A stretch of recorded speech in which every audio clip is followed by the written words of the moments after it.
High above the crashing waves of the Pacific, clinging to the precarious cliff edges of Okinawa, sit the silent ruins of ancient stone empires. Looking at this imposing red main hall of Shuri Castle, the definition of the Okinawan word Gusuku seems obvious. It translates as castle. For decades, the universally accepted historical consensus has been that these sites were the heavily militarized strongholds of the Ryukyu kingdom. The architecture itself visually confirms this. Take a look at these ancient, towering gray walls at Nakijin. The massive, thick layers of stacked limestone project raw physical strength, seemingly designed to repel rival armies and secure the coastline. But that straightforward military narrative is collapsing.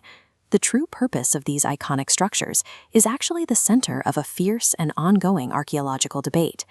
If we treat the physical layouts of these ruins like a forensic investigation, the castle theory immediately hits a wall. As military defenses, they are surprisingly terrible. First, look at their geography. Many of these ruins are isolated on extreme cliff edges or buried deep within remote mountains, completely cut off from the local farming communities they would theoretically be protecting. Then, look at this comparative scale graphic. Notice how the tiny surface area of an average Gusuku is completely swallowed by the footprint of a standard European or mainland Japanese fort. Their interiors are incredibly tight, leaving absolutely zero room to house a military garrison or maintain living quarters. Keeping our focus on the internal topography of these sites, we find the deadliest flaw of all: a complete absence of a water supply. No wells, no hidden springs. Anyone retreating behind these walls would die of thirst long before an invading army broke through. A massive stone structure that cannot survive a basic siege is an unlikely fortress. This architectural mismatch strongly suggests that the story of these ruins is more complex than simple military history. The traditional archaeological view points to a specific period of social evolution.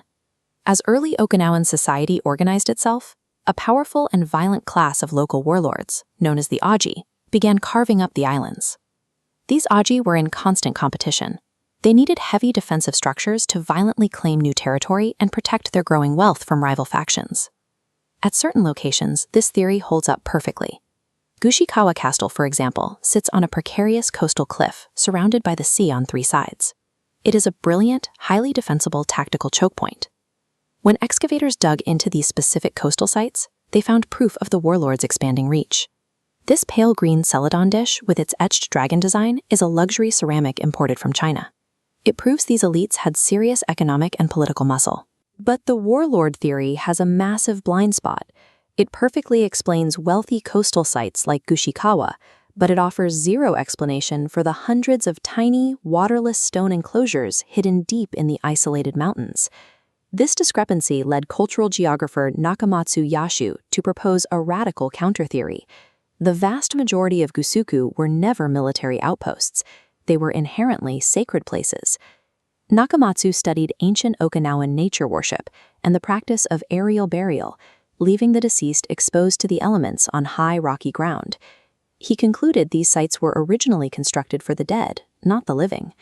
Under this lens, the tactical anomalies make perfect sense. You do not need a fresh water well in a cemetery.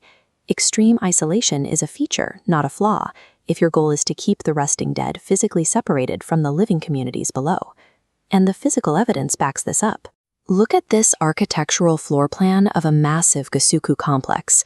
Right here, sitting at the geographical dead center, you will find an Utaki, a sacred shrine. Viewing the Gusuku as a spiritual site changes the meaning of its architecture. The grand stone walls define the boundaries of the divine, protecting the sacred space at their center. Modern folklorists and historians now find room for both theories. They see the martial and the spiritual occupying the same physical ground. The true story is one of chronological evolution. Ancient Okinawans began with an isolated mountain cult. They treated untouched natural peaks as their most sacred sites. Look at how this evolves on our cross-section timeline. As society militarized and class divisions hardened, the warlords realized the ultimate display of absolute power was to build their strongholds directly on top of the ancient sacred mountains, encasing the shrine inside a military fortress. Contrast this uniquely Okinawan architectural duality with the castles of medieval Europe or mainland Japan, which functioned almost entirely as secular tools of war and administration. We can see this dual history physically baked into the architecture itself. Take a close look at this rough, porous Ryukyuan limestone. The island's earth was carved and stacked to serve two masters at once. When modern visitors walk through the ruins of an Okinawan Gusuku, they are traversing the blurred line between the martial and the spiritual. It is a lasting physical monument to the complex soul of the Ryukyu kingdom.